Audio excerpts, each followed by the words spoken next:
She left a high-profile job at Starbucks to start a nail salon, but it was her previous employer's high-end approach to coffee shops that inspired Jane Parks' vision for a different kind of parlor. Julep would be a place for women to gather and connect. Now her company is shifting from a collection of regional nail salons to a national beauty brand. How did Jane make the transformation from business executive to successful entrepreneur? And how will Julep maintain that crucial, intimate connection with its customers even as it grows? I'm Hanson Hossein. Welcome to Four Peaks.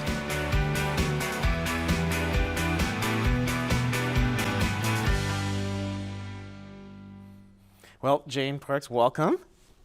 Thanks for having me here. I'm so excited to be here. So I've heard that when you made the decision to sort of step away from your Ivy League education and your corporate executive job to start this nail business, your parents weren't especially thrilled. Oh my gosh, they actually literally cried because it's such kind of a stereotypical thing for Korean immigrants to do in particular, is to start up a nail shop. So they thought you were taking 10 steps backwards, right? I said, what are we going to tell our friends now? So then you were so well established, so successful, you had this incredible pedigree. What was the fire that lit within you to do this, to take this risk? You know, I really have a passion for women in terms of the people who have been important in my life. My girlfriends, my sisters, my mom, and now my daughter have been really important influences. And I have felt like there isn't a place where girlfriends can come together and connect. And there's lots of places for guys to hang out, golf courses, sporting events, and sports bars.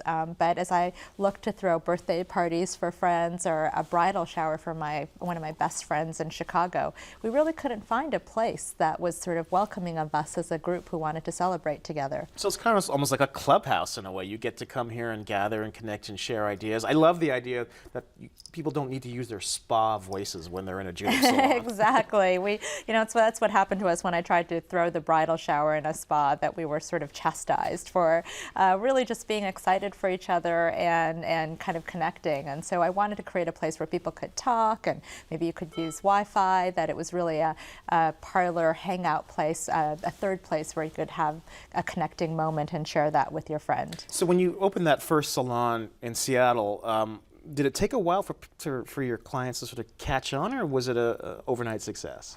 You know, we I sent out an email just literally from my personal account before we opened our first parlor saying, hey, we're opening on, in May, and come join us. And I said the first 100 people who came could have a free manicure. And it turned out that thousands of people responded to that email.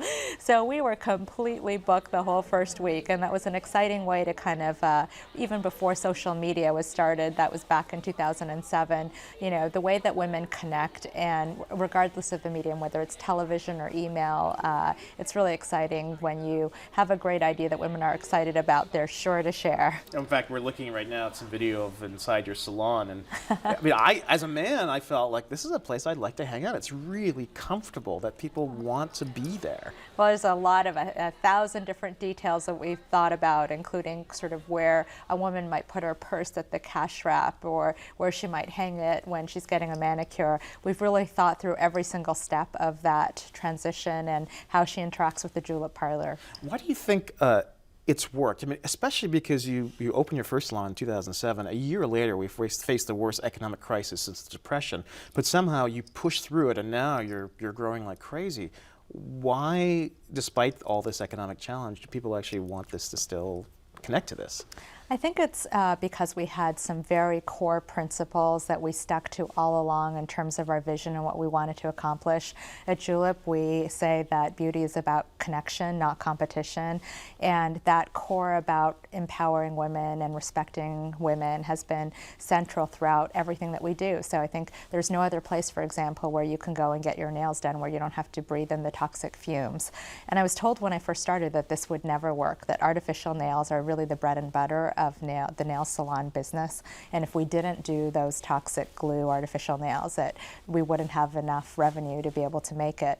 And so it was part of that conviction. We were taking a leap of faith.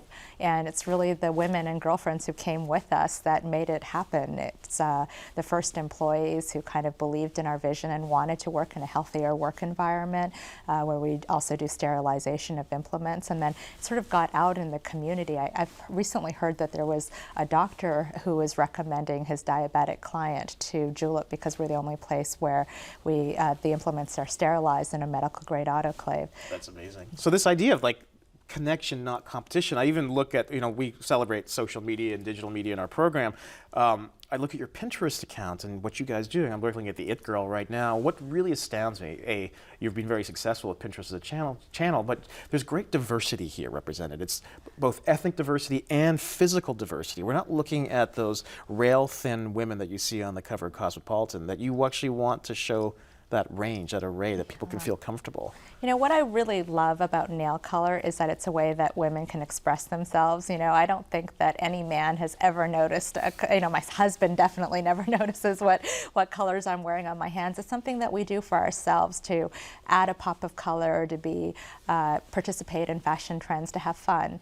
And that's our whole approach, is that I'm really excited when a woman will take a risk a little bit and try a color that she hasn't tried before. And then when she gets a compliment on it, that's when the whole sort of, it's great to be part of that moment for her. And it's really what's interesting about that is that it's partly what we're even doing as a startup company, and what I'm doing as an entrepreneur is every day sort of growing a little bit and stretching beyond my comfort zone. Yeah, this notion, you must have a really interesting philosophy about how you bring that risk into your life and into your business. How far are you willing to go? One of the my key personal motivators for what makes me happy is when I'm growing. And I think different people have different things that they need in their lives. And for me, it's really about growth. And I'm so excited to have a group of people now at Julep who are joining me in that. Because the only thing better than personal growth is shared growth. And so it's uncomfortable. I like to say that in a lot of ways, I make more mistakes every day than almost everybody I know. But I'm trying lots of new things every day. It's like a yoga move, sort of moving into that pain and into that discomfort, because that's how you do grow, right? Exactly, or like having a baby. Well, my wife could attest to that.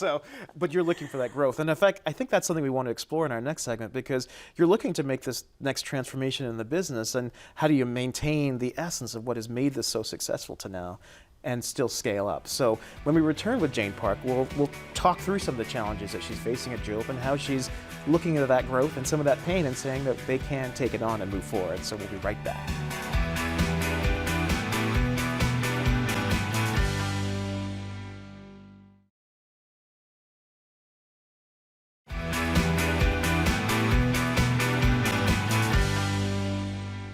We're back with Jane Park, the CEO and founder of Julep.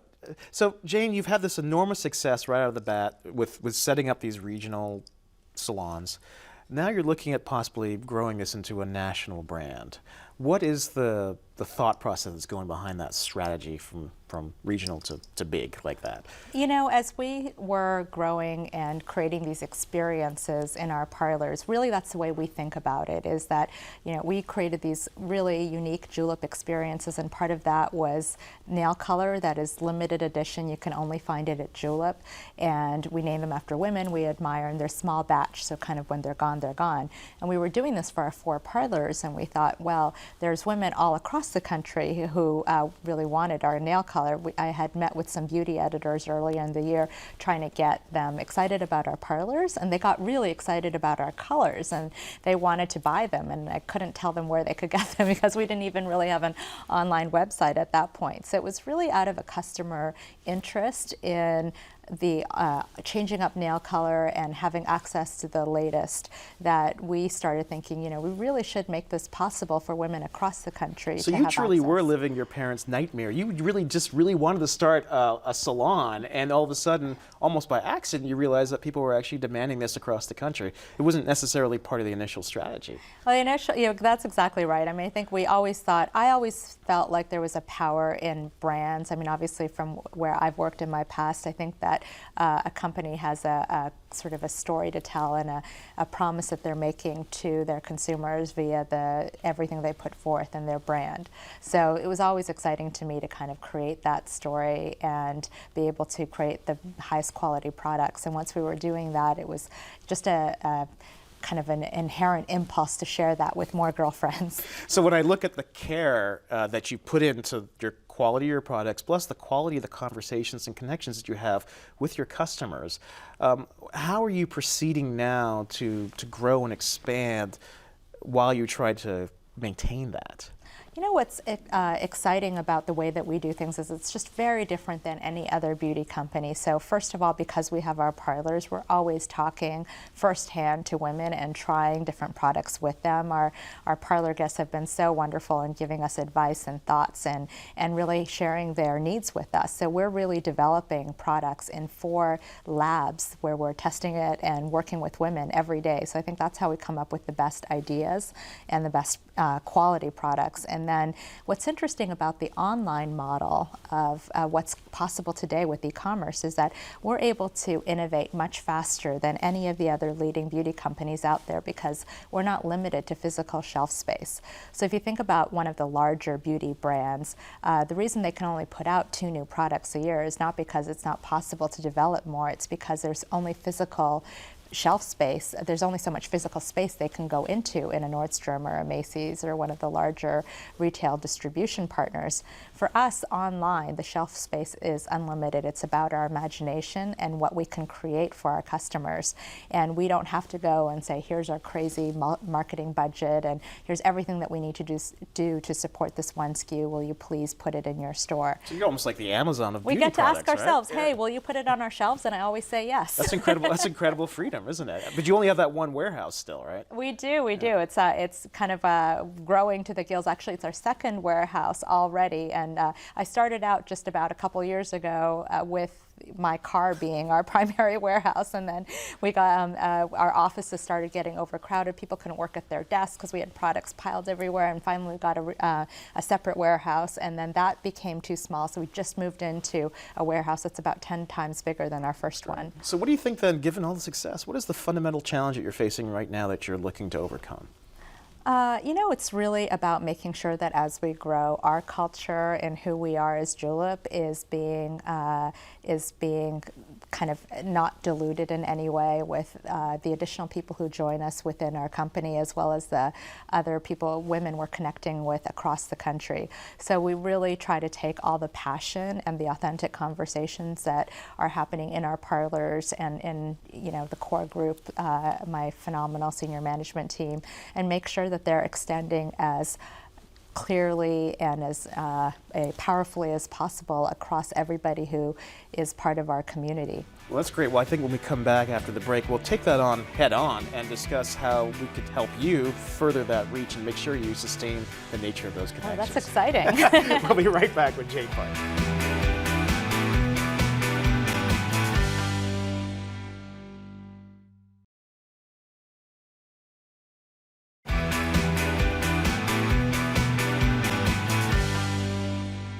We're back with Jane Park, businesswoman and founder of Julep.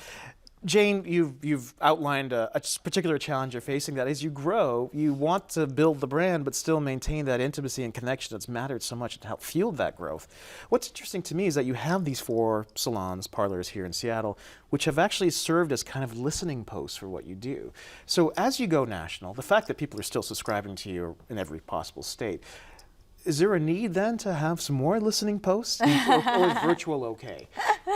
You know, what I love about the online environment is that there's a way that I can communicate directly and hear directly from our mavens, which is what we call our subscription community. Yeah, I see that you actually have on your website. You can become a maven, right? So that's actually the subscription policy. Absolutely. And, you know, overall, my business philosophy has been if there are women who kind of, the more that they love us and the mavens are in our innermost circle because they're with us every month trying out new products and new colors and really experiencing the innovation we bring to the table, the more that they're committed to us, the more I'm committed to them in terms of providing the best and the latest and the greatest and frankly at the best, most delightful prices as well. So are those people, they're both your advocates and your influencers.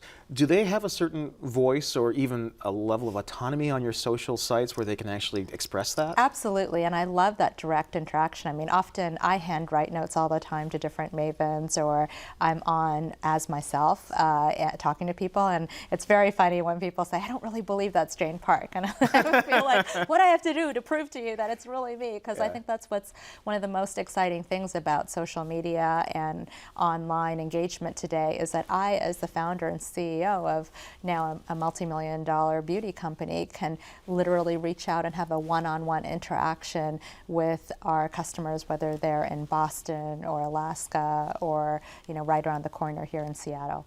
And the quality of the conversation that you have, whether it's on the salon or on the website, is something that requires you to actually abandon a little bit of control, right? This may not necessarily be something you've grown up with in the business world until you started your own company, but are you able and willing to abandon that control because you have that certain level of trust, especially with those mavens? I think that's where sort of knowing what your priorities are and who you are is really important, because I always prioritize growth. And so if you do that, you can't have both that and control. They're sort of in many ways conflicting. So we'd much rather grow from what we learn from our mavens and be continually improving and learning than to have everything be absolutely controlled. So it is scary. I think that's why a lot of companies don't allow the open engagement and conversation that happens across all of our social media. But we really feel like that's important, that having that openness to listening and having that engagement. And we learned it in our parlors, you know, when we are used to sitting there with real women and talking to them over an hour, holding their hands and feet. And so that's the care with which we think about how the conversations happen online. That's great, because that actually corresponds very directly with one of the required readings in my classes, is a book by Charlene Lee called Open Leadership. And she says basically, you have to understand that you don't have control anymore. People are having these conversations without you. But what you can do is inspire those conversations with a really powerful vision. So even as you expand Julep, it seems that as long as you can be consistent and clear with that vision that extends to the new products that you'll be bringing online, people can buy into that and then sort of shape the conversations around that. You're just providing the framework for those conversations to happen. That's exactly right. It's so interesting how much I have learned from the people who have joined us in our company at Julep and from our customers from around the country. It's that if you are willing to give up the control, then you can become a we. Yeah. And that's what I love, is not being I. And if I wanted to be an I would have stayed a lawyer a long time ago. But I wanted to be a we with my girlfriends and the people I work with and the women that we want to delight with our products. Very briefly, what happens when the celebrities start playing along with you? Because you can't control them as easily. Well, you know, I think it all still goes back to the personal relationship. So we do have some exciting celebrity relationships that we're building, but it's about that. It is about the personal relationship and what you're learning from them. And when we announce something very big later this year, we want to do it in a way that is totally unique and authentic, and we're building that real relationship now. So stay tuned. We'll definitely be stay tuned, and you be stay tuned as well, because we'll be right back as Jane Park teaches me how to endear myself to my daughter through a few beauty tips.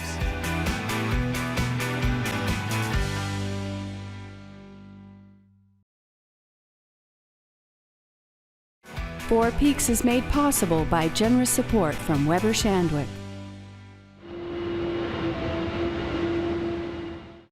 Well, we're here at Julep in downtown Seattle, where I'm going to learn something from Jane Park. Jane, Am I the first man to step into the doors of your parlor? Not the first, but we are mainly focused on women and creating an experience for girlfriends. So it's typically women who are here hanging out. And should men even be thoughtful about personal aesthetics like this? Absolutely. I think that every man who's ever gotten a manicure, and actually in the 50s and 60s, men used to routinely. So it was What part of the happened? grooming routine. What I don't know happened? it's for you to answer. What's up with you guys? I don't know. I'm a little embarrassed by my nails. I feel like I'm now coming for nail therapy here. So what are we going to do? Okay, so I know you have a 4-year-old daughter. So I'm going to teach you how to apply polish. The way that we start is by sealing the free edge first. So we kind of try to cap and go around the edge of the nail and make sure that that part is really well sealed first, because that's going to prevent chipping before you start polishing down the middle.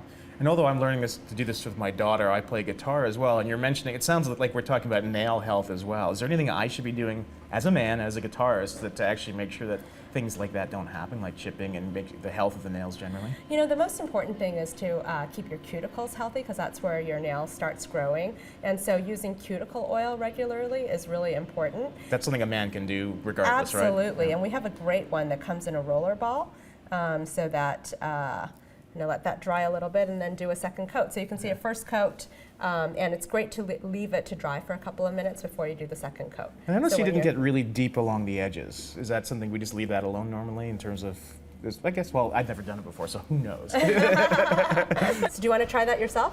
Sure. And how much time did we put between coats there? About a couple minutes. Okay, about so 2 that's not too minutes. bad. Yeah. All right. Here you go. On myself, huh? Yeah. Is there a try grain? start in the middle. Like this? Yeah. And then go up. And then go up Like a all the T, way. Yep. okay, and And then- you try to get the brush as close to your cuticle as possible. Yeah. Okay. So you're going to kind of try to push down on it. Here you go. Hang I on a didn't realize second. that. Push down on it so it fans out a little bit. Oh, that's good. Yeah. My daughter is going to be so I'm just going to be so excited. Yeah. That's great. This is her color, too. She's in a purple mood these days. All right. Is that not too terrible? That is not too terrible. Okay. Looks like I got a bit of the fingertip, though. So, Jane, how did I do? Well, not bad, but maybe we'll schedule an appointment for you and your daughter to come in for services together so the professionals can take care of you. And it's okay to bring a 4-year-old into a salon like this? It's absolutely. We actually have Mommy Mondays, and part of what I love is when women come in with their daughters and their mothers and sisters. So please bring her in. Well, either my wife will bring my daughter in or I'll come in. Maybe Wednesday should happen as well. Exactly. Father-daughter Wednesdays. Exactly. You heard it here first. Jane, thank you so much. I really appreciate it. Thanks for coming in. All right. Well, Jane, that was wonderful, and that was obviously a few weeks ago, and I actually had the chance to do this a couple times for my daughter, and she loves it. She loves that I'm playing this role that maybe a female would normally play with her, so thank you for showing me that, and thank you, Jane Park, generally from Julep, for helping us work through this and sharing your experiences. We invite you all to extend your reach by connecting with us at 4peaks.org. I'm Hanson Hossein. Production of 4 Peaks would not be possible without the generous support of our sponsors.